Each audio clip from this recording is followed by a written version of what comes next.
그러나 이렇게 된 것은 다 선지자들의 글을 이루려 함이니라 하시더라. 이에 제자들이 다 예수를 버리고 도망하니라. 아멘. 오늘 마태복음 26장 56절의 말씀, 단 한 구절의 말씀입니다. 너무나도 우리 그리스도인들에게 잊어서는 안 될, 또한 잊을 수도 없는 너무나도 치욕적인 말씀이시요. 예수님을 따르던 그 12제자들이 예수님이 언약하신 말씀대로 베드로에겐 닭이 2번 울기 전 내가 나를 3번 부인하리라 예언하셨던 그 말씀이 한치의 오차도 없이 그 역사 가운데에 드러났으며 또한 기록되어 있는 바와 같이 예수님을 배도했다라는 것입니다. 그와 더불어서 베드로뿐만이 아니라 모든 사도들이, 모든 제자들이, 또한 모든 민중들이 예수님을 호산나 호산나 라고 외치던 그 백성들이 예수님을 배도하는 그 기록이 바로 마태복음 26장 56절에 기록되어 있는 이 말씀이라는 것입니다. 오늘날 이 말씀을 가지고 우리가 깨달아야 될 것이 무엇인지 살펴봤을 때에 바로 이러한 주제를 우리가 나누기를 원합니다. 또한 깨닫기를 원합니다. 오늘의 주제를 함께 한 목소리로 함께 외쳐보도록 합니다. 시작. 예수님은 도깨비 방망이가 아닙니다. 다시 한번. 예수님은 도깨비 방망이가 아닙니다. 그렇습니다. 예수님은 우리의 인자이신 하나님의 독생자 아들 우리 주 예수 그리스도께서는 우리가 알고 있는 도깨비 방망이가 아니라는 것입니다. 도깨비 방망이가 무엇입니까? 참 어떻게 보면 우리 그리스도인들이 도깨비는 무엇이며 또한 방망이는 무엇이냐, 이게 무슨 말이냐 라고 할 수 있지만 아닙니다. 이것만큼 우리가 직면적으로 그 비유로서 우리가 깨달을 수 있는 단어는 또한 문장은 없었다라는 것입니다. 그렇습니다. 예수님은 도깨비 방망이가 아닙니다. 왜 한모세라는 주의 종이 이러한 주제를 글로써 표현해냈는지 우리 성경에서 그 말씀의 기록들을 오늘 찾아보며 또한 간절한 그 지혜를 깨닫고자 합니다. 예수님은 도깨비 방망이가 아닙니다. 그렇다면 예수님은 누구이시냐라는 겁니다. 첫 번째, 도깨비 방망이가 아니라 바로 예수님께서는 말씀을 이루시는 분이다 라는 첫 번째 주제로 주님의 진리의 말씀을 그 빛을 나누기를 원합니다. 말씀을 이루시는 분이시다. 말씀. 어떠한 말씀을 이루셨습니까? 오늘 본문 말씀 마태복음 26장 56절에 이렇게 기록되어 있지요. 그러나 이렇게 된 것은 다 무엇? 선지자들의 글을 이루려 함이니라. 역사적으로 기록되어 있는 그 말씀을 이루려 함이니라. 그 말씀을 이루려 하시는 예수님을 그 이후에 떠났던 제자들의 모습을 동시에 볼 수 있다는 것입니다. 말씀을 이루시는 예수님인데 왜 제자들은 떠났겠느냐? 이러한 궁금증을 동시에 우리가 가지며 첫 번째의 주제인 말씀을 이루시는 분이다. 누가? 예수님이 라는 주제로 가지고 계속해서 나눠보도록 합니다. 창세기서 3장 15절에 이 말씀을 이루신 예수님입니다. 말씀을 이루신 예수님이라고, 즉 도깨비 방망이가 아닌 말씀을 이루시는 예수님이다 라고 첫 번째 주제에서 나눠봤는데, 어떠한 말씀을 이루신 예수님이라는 것입니다. 우리 나누었던 창세기서 말씀이지요. 너무나도 잘 알고 있는 말씀입니다. 계속해서 나누고 있는 말씀입니다. 왜 계속해서 창세기서 3장 15절을 다루고 있는지 우리가 그것에 대한 중요성을 오늘 다시 한번 깨닫기를 원합니다. 우리 다 같이 구약성경 창세기서 3장 15절의 말씀을 다 같이 한마음 한뜻으로 봉독하기를 원합니다. 내가 너로 여자와 원수가 되게 하고 내 후손도 여자의 후손과 원수가 되게 하리니 여자의 후손은 내 머리를 상하게 할 것이요 너는 그의 발꿈치를 상하게 할 것이다 하시고. 아멘. 구약성경 창세기서 3장 15절에 기록되어 있는 말씀이지요. 내가, 즉 하나님, 즉 야훼께서 이르십니다. 너로, 즉 옛뱀 곧 사탄에게 이르십니다. 뱀, 사탄. 창세기서 3장에 드러나고 있는 이 뱀 옛꽃 사탄은 누구를 어떤 대상을 의미합니까? 즉 선악과 그 사건을 일으킨 그 장본인인 그 사탄을 의미합니다. 여자의 귀에 속삭여서 그 선악과를 먼저 따먹게 하고 그의 남편 아담에게도 주워 먹게 한 그 사건의 시발점이 됐던 그 옛뱀꽃 사탄을 의미합니다. 그 사탄에게 이르시지요. 내가 너로 여자와 원수가 되게 하고, 즉 하와와 원수가 되게 하고 내 후손도 여자의 후손과 원수가 되게 하리니, 즉 하와의 태로부터 나는 그 모든 족속들 이후의 태생들과 그 사탄의 후손들 또한 같이 이 원수의 관계를 유지하게 된다라는 저주를 내리시지요. 선악과 열매의 그 사건입니다. 원수가 되게 하리니 여자의 후손은 내 머리를 상하게 할 것이요, 여자의 후손 가운데 의해서 옛뱀꽃 그 사탄의 머리를 상하게 하는 존재가 나타날 것이라는 것입니다. 그것은 우리가 나누었다시피 히브리어로 슈프라는 뜻을 사용을 합니다. 슈프라는 것은 박살내다, 소멸시키다, 무너뜨리다 라는 표현으로 쓰여지고 있습니다.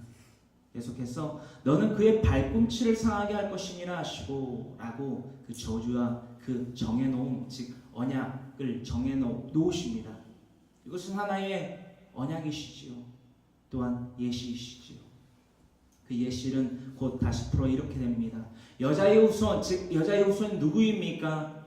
여자의 후손, 궁극적으로는 오늘날 모든 이 자리에 나와 있는 그리스도인들을 의미합니다. 그러나 그 궁극적인 것을 잠시 접어두고 제일 화두가 되는 제일 첫발의 그 여자의 후손은 누구를 의미하느냐? 즉 인자이신 우리 주 예수 그리스도를 의미한다는 것입니다. 그 인자이신 우리 주 예수 그리스도께서 내 머리, 즉 사탄의 머리를 상하게 한다는 것입니다. 박살낸다는 것입니다. 누가? 예수님께서. 그러나 예수님께서도 즉 인자께서도 그 어떠한 것도 상하지 않지는 않습니다. 후반절에 기록되어 있기를 너는 즉 사탄은 그의 즉 인자의 발꿈치를 상하게 할 것이니라 하시고, 이 내용은 어떻게 해석될 수 있습니까? 즉 뱀 그 사탄의 이 땅의 권세를 가진 이 사탄의 그 힘으로 말미암아 예수님의 발꿈치 즉 육신을 상하게 한다는 것입니다. 이것은 예수님의 육신을 상하시지만 예수님은 사탄의 머리를 박살낸다는 것입니다. 우리가 잘 알고 있다시피 머리는 무엇을 의미합니까? 사람의 모든 것을 의미합니다. 사람의 중심을 의미합니다. 그렇습니다. 예수님은 육은 죽으셨지만 영이신 즉 머리는 살아계신 분이십니다. 그러한 분이 우리를 사랑하십니다. 이 말씀 창세기서 3장 15절의 말씀을 이루시는 분이시라는 것입니다. 말씀을 이루시는 분이라 하셨는데 도깨비 방망이가 아닌 말씀을 이루는 분이시라고 말씀하셨는데 어떤 말씀이냐? 우리가 잊지 말아야 돼. 누군가가 나에게 물어봐도 예수님은 무슨 말씀을 이루신 분이냐라는 질문을 던졌을 때에 창세기서 3장 15절의 말씀입니다 라고 능히 대답할 수 있는, 그 겸손함으로 능히 대답할 수 있는, 능히 그 대답을 준비하는 저와 여러분들 이 시대에 꼭 필요한 교회 공동체인 필요한 교회 성도님들이 되기를 간절히 소망합니다. 간절히 소망합니다. 아멘. 두 번째입니다. 예수님은 도깨비 방망이가 아니시라는 것입니다. 그렇습니다. 그렇다면 예수님은 도깨비 방망이가 아니라 무엇이냐는 어떤 분이냐는 것입니다. 예수님은 우리의 죄를 대속하신 분이시라는 겁니다. 우리의 죄를 대속하신 분이라는 것입니다. 우리의 죄. 또한 대속은 무엇입니까? 우리를 대신하여서 그 값을 대신 지불해 준다라는 것입니다. 하나의 비유를 들자면 우리가 누군가를 그 육체를 상하게 합니다. 우리가 고의적이든 자의적이든 타의적이든 어떤 사람을 다치게 합니다. 그러면 우리가 그 사람을 치료해주고 그 사람의 아픔을 감싸주고 그 사람의 마음이 다쳤다면 가서 사과를 해야 된다는 것입니다. 그런데 예수님께서 그것을 대신하여 우리의 그 죄를, 우리의 그 값을 지불해 주신다는 것입니다. 이것이 대속입니다. 이 우리의 죄를 대속하신 분, 바로 우리 예수 그리스도 즉 인자이신 것을 우리가 함께 나누고자 합니다. 요한복음 3장 14절로부터 16절까지 이루고 있지요. 이 말씀 우리가 다 같이 함께 봉독하기를 원합니다. 모세가 광야에서 뱀을 든 것 같이 인자도 들려야 하리니. 아멘. 요한복음 3장 14절로부터 16절까지 가운데에 한 구절씩 우리가 풀어보기를 원합니다. 14절에 기록되어 있습니다. 구약 성경에 이루고 있는 건 모세가 광야에서 뱀을 든 것 같이 인자도 들려야 한다라고 예수님께서 니고데모에게 말씀하시지요. 요한복음 3장에 그 기록들이 낱낱이 기록되어 있습니다. 모세가 광야에서 뱀을 든 것 같이 인자도 들려야 한다. 이 기록은 어떠한 기록입니까? 민수기서 21장 7절로부터 9절에 나타나 있는 예수님, 즉 하나님을 원망하고 불평하고 하나님께서 세우신 종인 그 모세를 닥달하고 또 원망하고 그에게 손가락질했던 그 백성들, 그 백성들이 불뱀에 물려 죽게 생겼습니다. 죽어가고 있습니다. 민수기서 21장 7절로부터 9절을 우리가 함께 읽어본다면 그 사실을 알 수 있게 된다는 것입니다.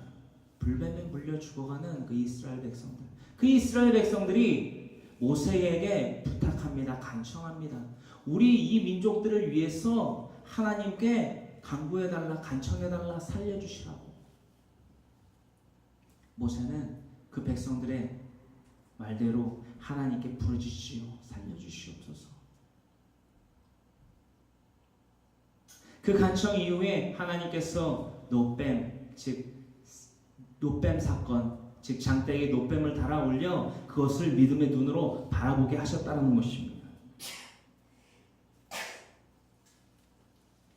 그 믿음의 눈을 바라보았을 때에, 믿음의 눈으로 그 노뱀을 바라보았을 때에 그 민중들이, 그 이스라엘 백성들이 살아났던 것처럼 예수님 또한 노뱀의 그 사건과 같이 장대, 즉 십자가에 달려 죽어야만 한다라는 것을 그 니고데모에게 일러 주셨다라는 것입니다. 장대에 달리는, 나무에 달리셔야만 했던 예수님, 그 십자가에 달리심으로 말미암아 우리의 원죄, 즉 창세기서 3장 15절에 우리가 받았던 그 저주를 청산하시고 우리가 잃었던 생명, 우리가 하나님과 화목하면서 하나님과의 그 멀어진 관계, 또한 영생에서 사망으로 그 생명의 형태가 바뀐 것, 그 모든 하나님께로부터 받은 그 모든 저주를, 그 모든 죄값을 대신 갚아 주셨다는 것입니다. 요한복음 3장 15절에 계속해서 기록되고 있지요. 이는 그를 믿는 자마다 영생을 얻게 하려 하심이라. 민수기서 21장 7절로부터 9절에 이르고 있는 것과 같이 믿음의 눈으로 그 노뱀을 바라보았을 때에 살았던 이스라엘 백성, 즉 선민들과 같이 그를 믿는 자마다, 즉 믿음의 눈으로 인자이신 우리 주 예수 그리스도를 바라보는 자마다 영생을 얻게 하려 하시는 하나님의 뜻이라는 것입니다. 우리가 요한복음 3장 16절 너무나도 익히 어렸을 때부터, 또한 성인이 돼서도 교회에서, 또한 전도사에게, 목사님에게 이 말씀을 귀가 닳도록 들었지요. 귀가 닳도록 들었던 그 말씀인데 우리의 마음에는 박히지 못했던 그 말씀, 우리가 다시 한번 나눠보기를 원합니다. 요한복음 3장 16절을 우리 모두 다 같이 함께 봉독하기를 원합니다. 하나님이 세상을 이처럼 사랑하사 독생자를 주셨으니 이는 그를 믿는 자마다 멸망하지 않고 영생을 얻게 하려 하심이라. 아멘. 요한복음 3장 16절에 내포되고 있는 그 속성의 말씀은 너무나도 우리에게 중요합니다. 그저 하나님이 우리에게 복을 주시려는 것에서만 그치는 것이 아니라 조건부가 있지요. 그 조건부는 16절 후반절에 기록되어 있는 그 빨간색으로 러블링된, 즉 밑줄 쳐져 있는 곳에 그 중요한 속성에 담겨 있습니다. 그렇습니다. 하나님이 세상을 이처럼 사랑하셨다는 것입니다. 그러므로 독생자를 주셨다는 것이지요. 즉 인자이신 우리 주 예수 그리스도가 이 땅에 오셨다는 것입니다. 그것이 오늘날 증거로 가장 큰 비유로서 우리에게 삼아질 수 있는 것이지요. 또한 삼아져야만 하는 것이지요. 그런데 우리에게 이런 조건부가 달립니다. 민수기서 21장 7절로부터 9절까지 이루고 있는 그 노뱀 사건과 같이 믿음의 눈으로 인자이신 우리 주 예수 그리스도를 믿어야 된다는 것입니다. 바라보아야 된다는 것입니다. 그렇지 아니하면 살지 못한다는 것입니다. 이렇게 기록되어 있지요. 그를 믿는 자마다 멸망하지 않고 영생을 얻게 하려 하심이라. 아멘. 아멘. 이것이 하나님의 사랑의 뜻입니다. 요한복음 3장 16절의 말씀을 처음 신자가 되어서 접했을 때에 참 이러한 궁금증을 갖지 아니할 수 없었던 것입니다. 어떠한 궁금증이냐? 전지하며 전능하신, 즉 모든 것을 아시고 모든 것에 능하신 하나님께서 우리의 죄 단지 한마디로 너희의 모든 죄를 사하노라 라는 그 한마디면 우리의 모든 죄가 사해질 것도 가능할 것 같은데 왜 굳이 예수님을 이 땅에 보내셨냐라는 것입니다. 왜 굳이? 그 이유는 우리가 방금 나누었던 민수기서 21장 7절로부터 9절의 말씀이 그것을 우리가 깨닫게 만든다라는 것입니다.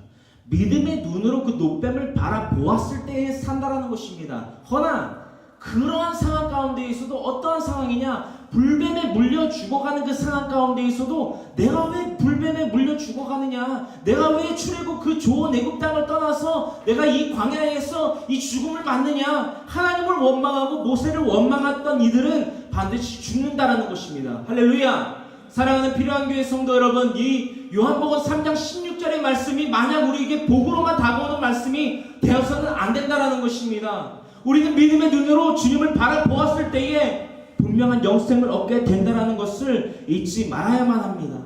잊지 말아야만 합니다. 그것이 대속의 은혜이며 그 대속의 은혜를, 그 값어치를 분명히 깨닫는 우리 그리스도인들, 우리 이 시대에 꼭 필요한 교회 공동체인 필요한 교회 성도들이 가져야 할 그리스도인의 마음이라는 것입니다. 할렐루야! 이 마음 영원히 변치 말고 그 믿음을 변치 말고 하나님이 기뻐하시는 그 삶의 예배를 드리는 간절한 마음을 갖는 또한 믿음의 행위를 보여드리는 우리 모든 필요한 교회 성도들이 되기를 간절히 소망합니다. 간절히 소망합니다. 아멘. 세 번째, 예수님은 도깨비 방망이가 아니라는 것입니다. 우리가 두 번째 단락까지 이어서 우리가 어떠한 것을 가지고 예수님이 도깨비 방망이가 아니라는 것을, 아니시라는 것을 증명할 수 있는지 계속해서 나눠보도록 합니다. 세 번째입니다. 도깨비 방망이가 아니면 예수님은 무엇이냐는 것입니다. 어떠한 분이냐는 것입니다. 세 번째, 이렇게 정의합니다.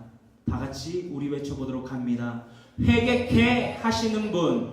다시 한번. 회개케 하시는 분. 아멘. 회개케 하시는 분.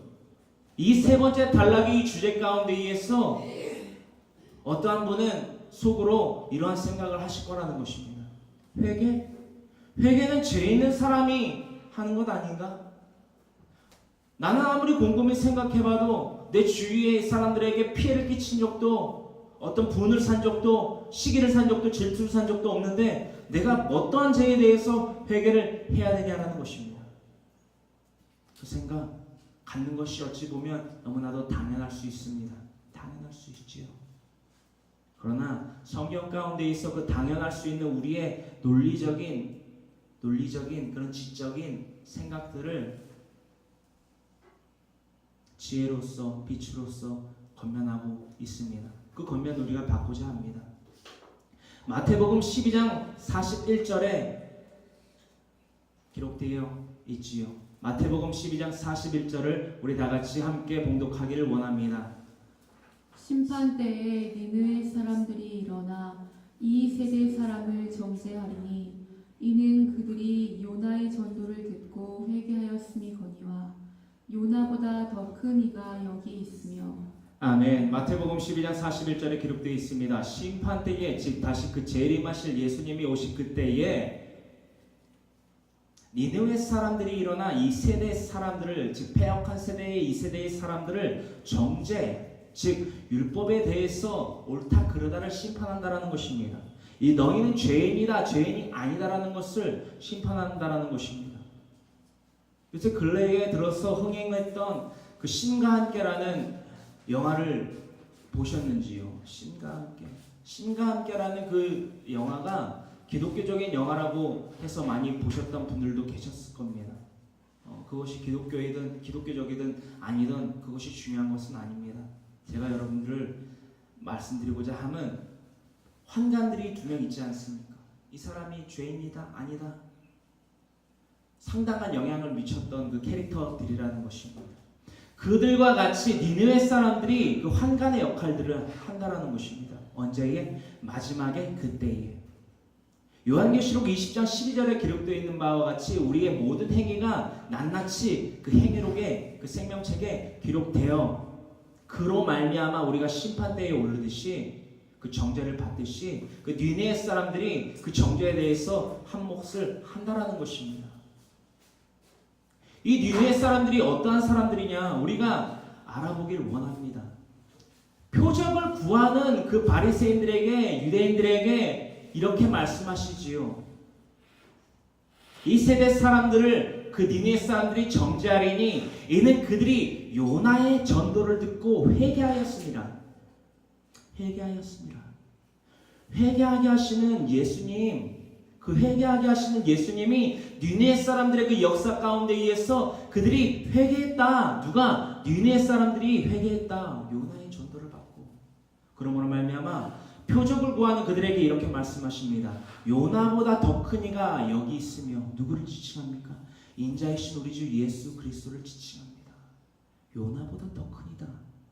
스스로를 인치시기를 요나보다 더 큰 이가 여기 있다.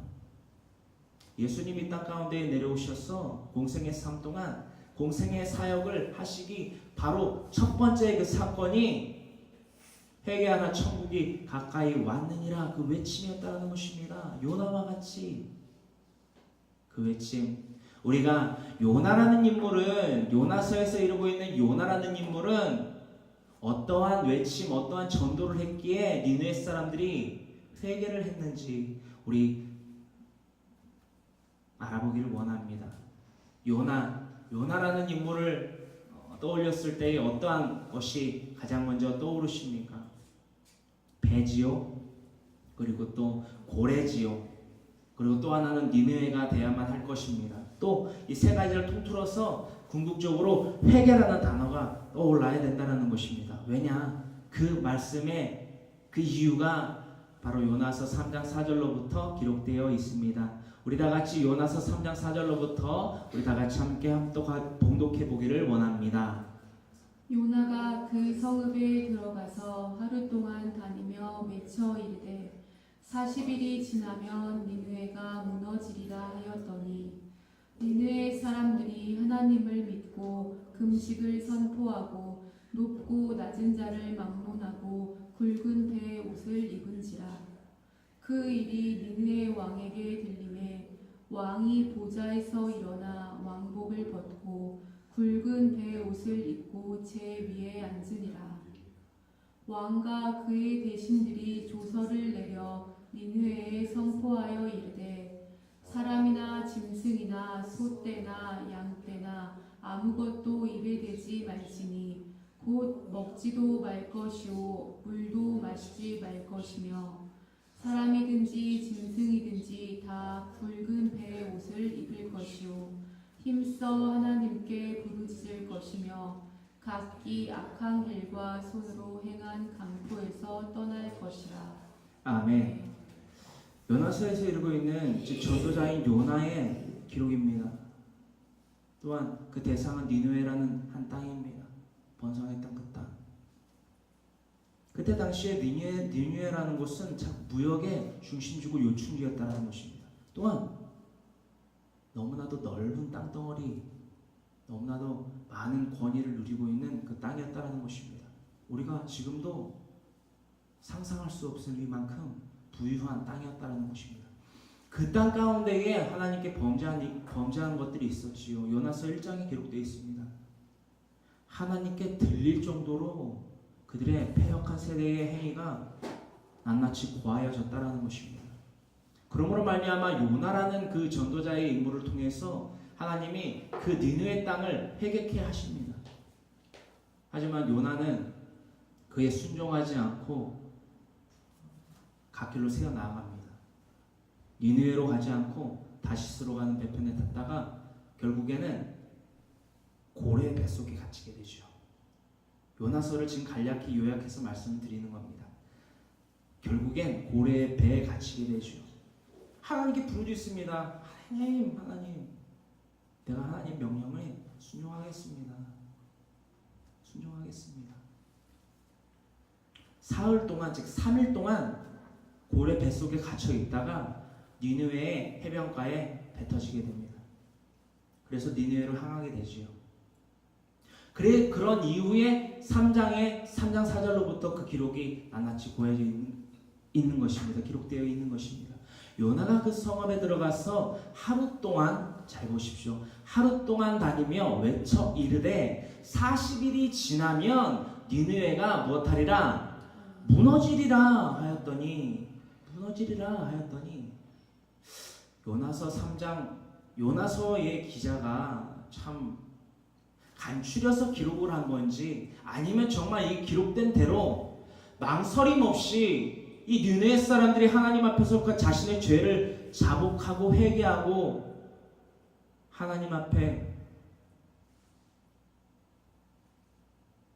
떨며 참된 경외함으로 나아가는지 참 궁금합니다. 그 기록인즉슨 이러합니다. 무너지리라 하였더니 곧이어 뭐라고 기록되어 있습니까? 니느웨 사람들이 하나님을 믿고 금식을 선포하고 높고 낮은 지위를 막론하고 굵은 베옷을 입은지라. 할렐루야. 니느웨 그 사람들이 요나라는 인물에, 듣지도 보지도 못한 그 요나라는 인물에 회개하라는 그 외침, 40일이 있으면 이 니느웨 땅에 다 무엇하리라? 멸망하리라는 그 말 한마디에 하나님의 이름을 찾게 됐다라는 것입니다. 그리고 금식을 선포하고 높고 낮은 자를 막론하고 굵은 베옷을 입은지라. 할렐루야. 베옷은 무엇을 의미하느냐? 베옷 혹은 제 위에 앉았다라는 그 표현으로서 동시에 쓰여지는데, 이 성경 역사적으로 굵은 베옷은 무엇을 의미하느냐? 우리의 지금 문화와 같습니다. 한국이 특히나 이런 문화를 많이 갖고 있지요. 상복이라는 것을 우리가 잘 알고 있습니다. 상가집에 가면 남성분들은 이 띠를 두르고, 상주 띠를 두르고 그 삼배 모자를 쓰지요. 그리고 정식적으로는 다리에 그 삼배로 된 띠를 덮듯이 이때에도 이 베옷은 이러한 것을 의미합니다. 다 끝난 겁니다. 다 나의 행위가 중요한 것이, 나의 삶이 중요한 것이 아니라 나의 삶이 그냥 여기서 끝나는 것입니다. 쉽게 말해서 죽기 살기입니다. 이제부터는 다 필요 없고 나의 먹을 거, 입을 거, 잘 것, 이게 다 필요한 게 아니라 나의 생명이 끝났다. 이거에 매달리지 않으면 난 진짜 끝났다. 여기선 벼랑이다. 벼랑 끝이다. 라는 것입니다. 그러할 때에 굵은 베옷을 입습니다. 잠깐 요약해서 말씀을 드렸고요. 6절에 계속해서 이러한 기록이 있습니다. 그 일이 니느웨, 잘 보십시오. 니느웨 왕에게 들림에, 니느웨를 정복하고 다스리고 있는 킹에게, 왕에게 이 소식이 들립니다. 그러더니 우리가 상식적으로 생각했을 때에 많은 권위와 부귀를 누리고 있는 이라면 그런데 건들건들하면서 근데 난 잘 모르겠다. 누구와 같이? 애굽의 바로와 같이 그럴 수 있는데, 너무나도 우리의 상식으로는 이해를 안 될 정도로 무엇하느냐? 그 왕의 보좌에서 일어나 왕복을 벗고 굵은 베옷을 입고 평민들과 같이 베옷을 입고 제 위에 앉으니라. 그 굵은 베옷도 모자라서 제 위에 앉았다라는 것은 무엇이냐? 욥기서에 욥이 그러했지요. 욥이 제 위에 앉아서 무엇으로 자신의 몸을 긁습니까? 욥창이는 기앗장을 깨서 그것을 긁듯이 이 니네의 왕 또한 제 위에 앉았다라는 것입니다. 이 죄는 무엇을 의미합니까? 끝났다라는 것입니다. 아, 끝났다. 자신의 왕권이건 무슨 보좌건 끝났다. 큰일 났다. 큰일 났다. 회개하자. 회개하자. 그래서 이러한 사건들이 펼쳐졌다라는 것입니다. 심지어는 8절에 이루고 있는 사람이든지 짐승이든지 다 굵은 베옷을 입으며 짐승도 입힙니다. 사람도 입지만 짐승도 입힙니다. 이게 우리의 상식으로서는 이해가 안 되는 것입니다. 이해가 되십니까? 이해가 안 됩니다. 이러한 것 같이 자신의 죄가 무엇이냐라고 따져 물을 새도 없이 굵은 베옷을 입고 심지어는 왕은 제위에 앉아서 하나님께 자신의 죄를 토로하고 자신의 죄를 회개했다는 것입니다. 그러므로 하나님께 부르짖으며 각기 악한 길과 손으로 행한 강포에서 즉 강포 즉 투기와도 같은 이 강포 남의 것을 빼앗고 하나님이 기뻐하시지 않아 궁극적으로 하나님이 기뻐하시지 아니하시는 일로 나의 유익을 취했던 그 강포의 행위에서 떠날 것을 하나님 앞에 고했다라는 것입니다. 할렐루야. 사랑하는 필요한 교회 성도 여러분, 우리가 깨달을 것이 무엇입니까? 우리의 죄악입니다. 우리의 죄는 또한 무엇입니까? 니네 사람들이 내 죄가 무엇이길래 니네 땅에 40일 만에 멸망한다고 그러냐? 요나인지 뭔지 듣지도 못지도 보지도 못했던 네 말을 난 믿을 수가 없다. 재수 없다. 와서 죽이는 것이 아니라 굵은 베옷을 입고 심지어 왕은 제위에 앉아서 하나님께 자신의 죄를 토했던 것 같이 나의 죄가 무엇인지를 분명히 깨닫고 나의 죄를 번복하고 부정하는 것이 아니라 태초로부터 말미암는 그 원죄 또한 우리가 살아가면서 생각으로 말로 행동으로 범죄했던 그 모든 하나님이 기뻐하지 아니하시는 그 모든 행위를 회개해야만 한다는 것입니다. 그러므로 말미암아 그것을 우리에게 더하시려고 하나님이 이 땅에 육신의 몸을 입고 오셨다라는 것을 잊지 아니하는 이 시대에 꼭 필요한 교회 공동체인 우리 필요한 교회 성도 여러분들이 되기를 간절히 소망합니다. 간절히 소망합니다.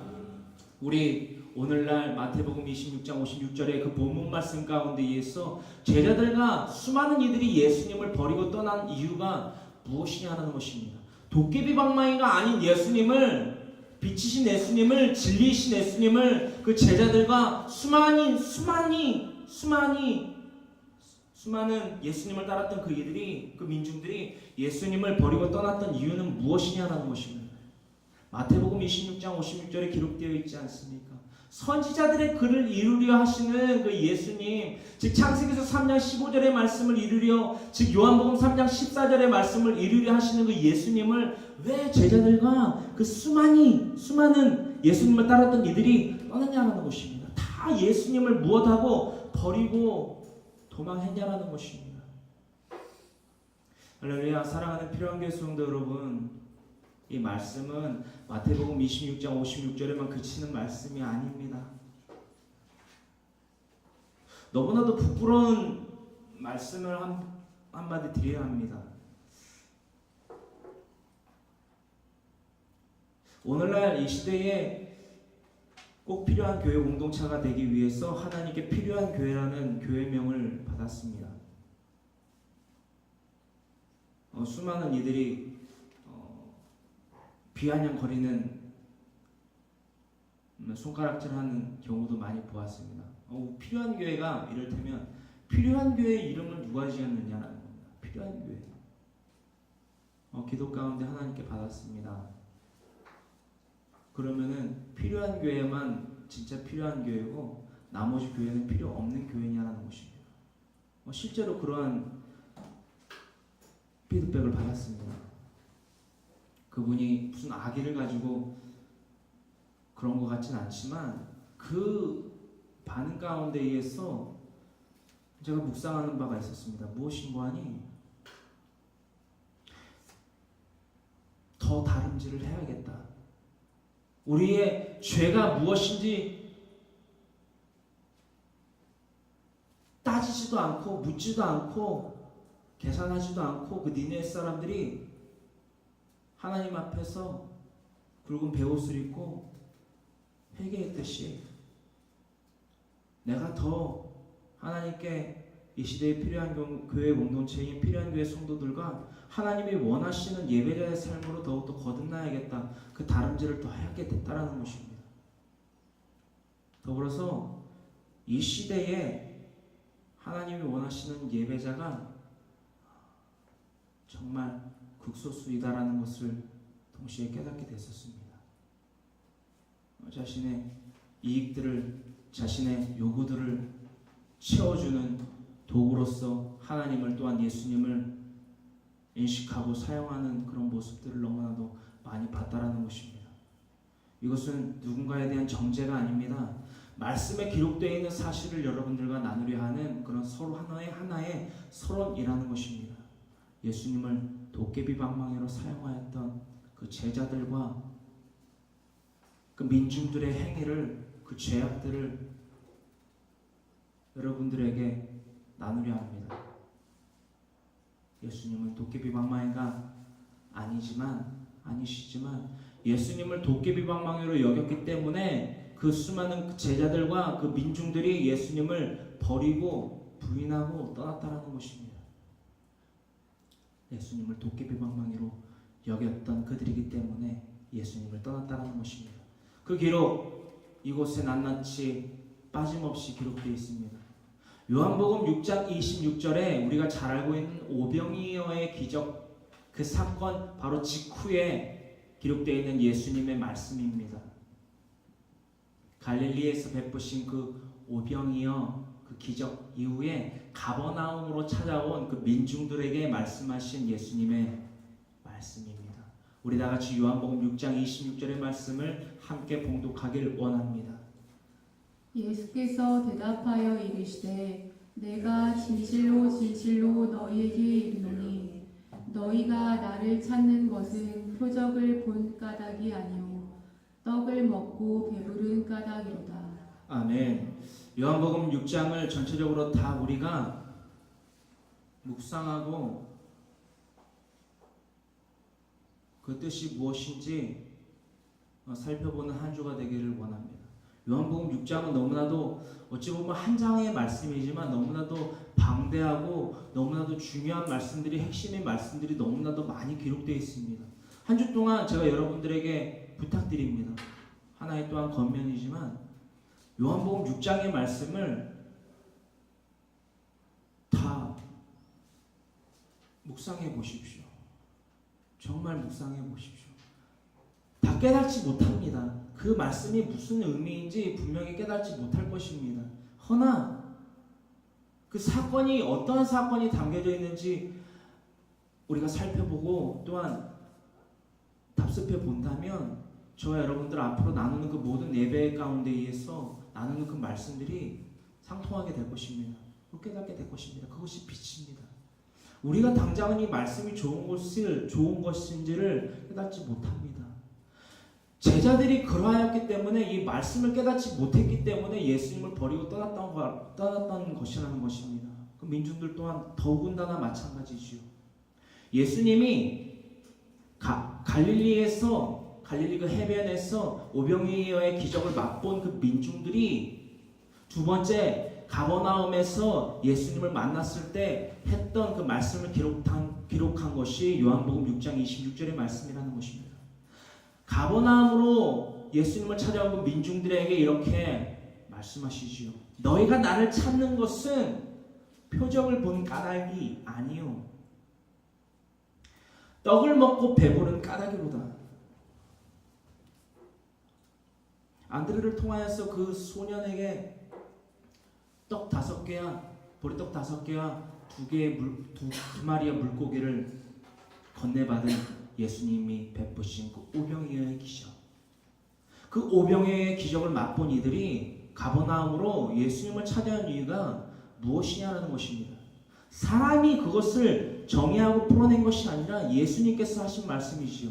나를 찾는 것은 표적을 본 까닭이 아니요 떡을 먹고 배부른 까닭이로다. 할렐루야. 필요한 교회 성도 여러분, 그 민중들이 예수님을 두 번째 찾아온 이유가 바로 자신의 죄를 깨닫고 회개하고 예수님을 즉 노뱀에 달린 그 하나님의 사랑을 봄으로 말미암아 이스라엘 선민들이 살았던 것과 같이 그 행위를, 그 믿음의 행위를 하나님께 보이려 예수님을 찾은 것이 아니라 저번에 먹었던 그 갈릴리 해변에서 먹었던 그 떡과 그 물고기가 다시 먹고 싶어져서 끼니 때가 돼서 예수님을 찾았다는 것입니다. 예수님은 도깨비 방망이가 아닙니다. 본질은 이것입니다. 본질은 요한복음 3장 16절에 이는 그를 믿는 자마다 멸망하지 않고 무엇을 즉 영생을 얻게 하려 하심이라. 즉 하나님의 뜻은 본질은 이것인데 이 민중들은 무엇이냐? 그 영생을 얻으려고 예수님을 찾은 것이 아니라 단지 배가 고파서 떡을 먹고 싶어서 물고기가 먹고 싶어서 예수님을 찾았다는 것이라는 것입니다. 도깨비 방망이를 부리듯 예수님을 부리려 했다라는 것입니다. 그 기로 예수님의 반응에서 더욱더 명확히 알 수 있지요. 요한복음 6장 14절로부터 15절 예수님의 분명한 반응 이렇게 기록되어 있습니다. 우리 다 같이 요한복음 6장 14절로부터 15절의 말씀을 함께 봉독합니다. 그 사람들이 예수께서 행하신 이 표적을 보고 말하되 이는 참으로 세상에 오실 그 선지자라 하더라. 그러므로 예수께서 그들이 와서 자기를 억지로 붙들어 임금으로 삼으려는 줄 아시고 다시 혼자 산으로 떠나가시니라. 아멘. 요한복음 6장 14절로부터 15절의 말씀입니다. 이것은 가버나움에서 예수님을 두 번째 만났던 그 민중들이 예수님에게 받아야 되는 권면과 질책이 아니라 오늘날에 이르러서까지 저와 여러분들이 예수님에게 받아야만 하는 그 책망이라는 것입니다. 그 책망의 뜻은 이것입니다. 그 사람들이 즉 가버나움으로 찾아온 그 민중들이 예수께서 행하신 이 표적을 보고 말하되 이는 참으로 세상에 오실 그 선지자라 하더라. 할렐루야. 참으로 이 세상에 오실 선지자라 하더라 외쳤던 그들의 그 심중을 예수님께서 이렇게 분명히 밝혀내십니다. 그리고 행위로서 나타내시죠. 15절에 이르기를 그러므로 예수께서 그들이 와서 자기를 억지로 붙들어 임금으로 삼으려는 줄 아시고 다시 혼자 산으로 떠나가시니라. 아멘. 예수님께서 자신을 인자로서 인침이 아니라 그들이 그 민중들이 자신을 진짜 참된 구세주로 우리를 죽음에서 다시 영생할 즉 영원히 사는 그 하늘나라의 영주할 처소로 드리리로서 인지하는 것이 아니라 단지 이 시대에 우리를 다시 그 번성했던 가나안 땅으로 드릴 그 인물, 그 선지자로서 여겼다라는 것입니다. 가나안 땅. 출애굽한 그 이스라엘 백성들이 여호수아와 더불어서 극소수만 들어갔던 그 가나안 땅. 우리가 훗날 계속해서 그 출애굽한 백성들과 가나안 땅에 이르기까지 그 발자취들, 그 또한 들어가서의 그들의 행적들을 우리가 알아볼 터인데 그들의 행적 가운데에서 드러난 것이 무엇이냐 결론적으로 말씀드리면 그들은 가나안 땅에 들어가서 그 이방의 신들을 어떻게 섬겨야 되는지 그 땅에 있는 그 이방의 민족들에게 배웠다라는 것입니다. 그들의 행위가 그러합니다. 그와 맞물려서 15절에 이루고 있는 그들의 행위가 그들의 부흥이 바로 이것을 꿈꾸고 있다라는 것을 예수님께서 아셨다라는 것입니다. 다시 말해 그들이 원하는 참된 선지자는 하나님이 즉 예수님을 통하여 베푸시는 그 사랑이 아니라는 것입니다. 그것을 받을 생각도 없고 그것을 받고 싶지도 않습니다. 그저 이 민중들은 부귀와 영화를 누리고 싶었던 것입니다. 예수님을 도깨비 방망이로 여겼다라는 것이죠. 그래서 예수님이 그들을 떠나가셨던 것입니다. 할렐루야. 이 15절의 말씀을 우리가 봉독하며 또한 묵상하며 나눴을 때에 어떠한 생각이 드시는지요? 나의 마음 가운데에 이 말씀이 박혔을 때에 어떠한 생각이 드시는지요? 이 묵상 가운데에서 황모세라는 이 예배자는 이러한 깨달음을 얻게 됐습니다. 나의 삶이 이 가버나움으로 또한 갈릴리 해변에서의 이 기적을 맛본 이 민중들과 같지는 않은지, 다시 말해 예수님을 도깨비 방망이로만 여기고 있지는 않느냐라는 것입니다.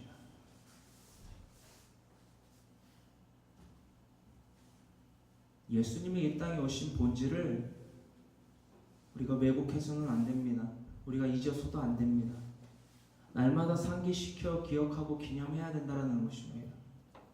예수님이 이 땅에 오신 그 본질적 이유, 바로 우리를 영생할, 즉 영주할 처소인 그 천국에 들이게 하시려는 것을 우리가 잊지 아니하는 이 시간 되기를, 또한 앞으로의 모든 날들 되기를 간절히 소망합니다. 아멘. 요한복음 6장 60절로부터 61절에는 예수님의 그 제자들이 어떻게 예수님을 바라보고 있고 어떻게 이해하고 있고 어떠한 마음과 중심을 가지고 예수님을 따르고 있었는지를 증명하고 있습니다. 예수님의 그 제자들이 왜 예수님의 그 베푸시며 공생의 삶 동안 물을 포도주로 만든 가나안 혼인잔치의 그 첫 기적과 더불어서 수많은 기적과 이사와 표적들을 그들이 보았는데, 왜 그 수많은 기적과 이사와 표적, 즉 하나님의 능력을 맛보고도 예수님을 배도했냐라는 것입니다. 그 기록의 증명이 이 두 구절의 말씀 가운데에 낱낱이 기록되어 있습니다. 너무나도 핵심입니다. 우리 다 같이 요한복음 6장 60절로부터 61절의 말씀을 다 같이 함께 한 목소리로 봉독하길 원합니다. 제자 중 여럿이 듣고 말하되 이 말씀은 어렵도다 누가 들을 수 있느냐 하는데, 예수께서 스스로 제자들이 이 말씀에 대하여 수근거리는 줄 아시고 이르시되 이 말이 너희에게 걸림이 되느냐. 아멘. 요한복음 6장 전체를 한 주 동안 또한 그리고 날마다 묵상해야만 하는 이유가 바로 이것입니다. 요한복음 6장 60절과 61절의 기록은 가버나움 그 회당 가운데에서 날마다 주님께서 그 유대인들 즉 랍비들과 그 말씀을 나누시던 그 가버나움 회당에서 있었던 일입니다. 생명의 떡이신 이 땅 가운데 생명의 떡으로 찾아오신 예수님께서 그 가버나움 회당에서 앉아있는 그들에게, 그 율법주의자들에게 이르시죠. 내가 생명의 떡이라, 생명의 떡이라. 그렇게 말씀하신 예수님 곁에 있던 그 제자들이 했던 말이 이러합니다. 그 제자 중 여럿이 듣고 말하되 무엇이라 얘기하느냐, 무엇이라 수군대느냐, 이 말씀은 어렵도다 누가 들을 수 있느냐. 예수님을 그렇게 숱하게 따라다녔던 공생의 삶을 그 그림자와 같이 따라다녔던 제자들이 이러한 말을, 60절의 말을 내뱉었다라는 것입니다. 이 말은, 예수님이 전하는 저 말은, 저 생명의 떡이라고 자신을 지칭하는 저 말은 너무나도 어렵다. 저 말을 누가 들을 수 있으랴. 제자들이 말을 했다는 것입니다.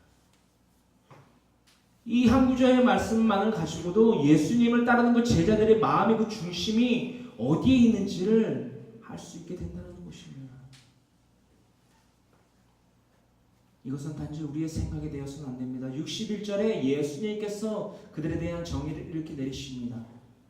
예수께서, 즉 인자께서 이르시되 제자들이 이 말씀에 대하여 수군거리는 줄 아시고, 무슨 말씀에 대하여 수군거리느냐, 내가 생명의 떡이라, 인자가 즉 하나님의 독생자 아들 예수 그리스도가 바로 난이라 즉 인자라 칭하는 나의 그 말이 즉 무엇을 얘기하고 있느냐? 지금 60절까지 59절 그 후반절까지 내가 생명의 떡이라 내가 영원히 목마르지도 줄이지도 아니할 생명의 떡이니라. 모세를 통하여 예수님이 만나와 메추라기를 내리셨지만 그 만나와 메추라기는 먹고 그 만나와 메추라기를 그 은혜를 잊고도 그 이스라엘 선배들은 죽었지 않느냐. 허나 생명의 떡인 영원한 그 생명의 떡인 나를 먹고 마심으로 인해 있어서 너희는 영생을 얻을 것이니라. 그러니 나를 믿고 따르라 라고 말씀하셨더니 제자들이 60절의 이 말씀을 어렵도다 누가 들을 수 있느냐. 할렐루야. 이 제자들은 예수님을 인자로 모셔드린 것이 아닙니다. 랍비 즉 선생으로서만 여겼다라는 것입니다. 더불어 도깨비 방망이로만 여겼다라는 것입니다. 예수님을 따라다니면 어떻게 한 자리라도 해볼 수 있지 않을까? 왜냐? 그 민중들이 이랬던 것 같이 우리를 위한 선지자다 다시 한번 그 가나안 땅에 우리를 드릴 수 있는 선지자다 라고 외쳤던 것과 같이 그들 제자들 또한 그들이 말하는 칭하는 선지자와 별반 다르지 않는 예수님을 한마디로 도깨비 방망이로만 여겼다라는 것입니다. 할렐루야. 오늘날 저와 여러분들이 예수님을 이런 선지자 즉 도깨비 방망이로만 여기고 있지는 않냐라는 것입니다. 이것이 우리가 오늘날 깨달아야 될 것입니다. 이것을 깨닫지 못하면 우리의 죄가 무엇인지를 인지하지 못합니다. 부정하게 됩니다. 나는 죄가 없노라 라고 부정하게 된다는 것입니다. 예수님이 이르십니다. 이 말씀에 대하여 제자들이 수군거리는 줄 아시고 이르시되 이 말이 너희에게 걸림이 됐느냐. 우리에게 생명의 떡이신 예수님의 이 말씀이 걸림이 되고 있지는 않습니까? 이 말이 우리에게 걸림이 되고 있지는 않습니까?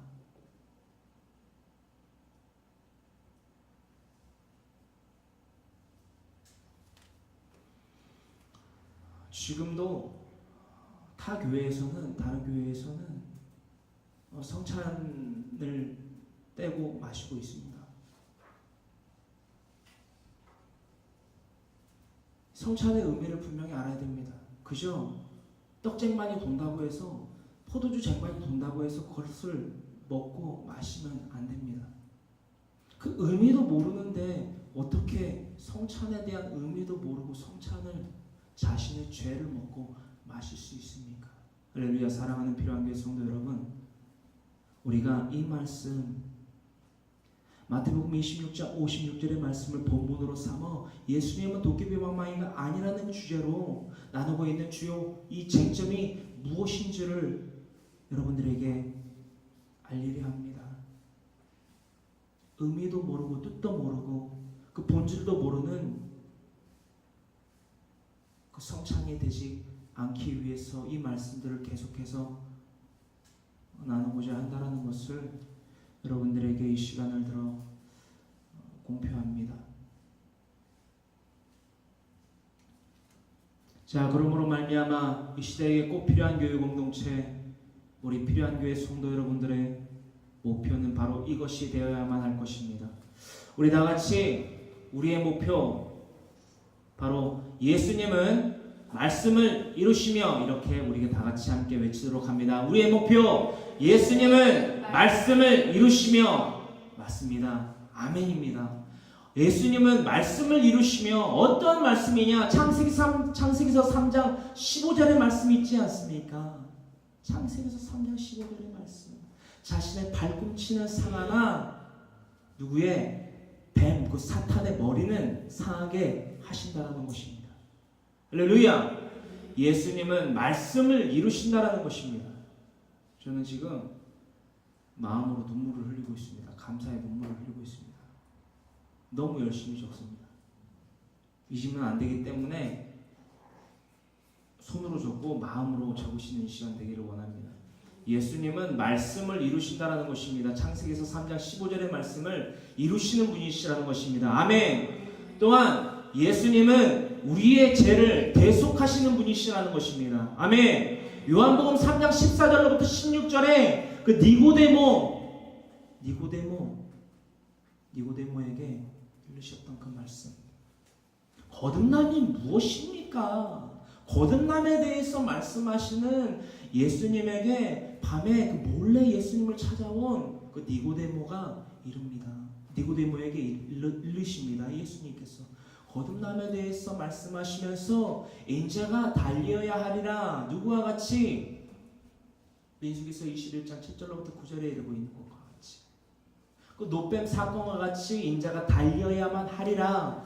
누구의 죄를 대속하시기 위해서? 우리의 죄를 대속하시기 위해서 인자가 달려야만 하리라. 그래서 내가 이 땅에 찾아왔노라.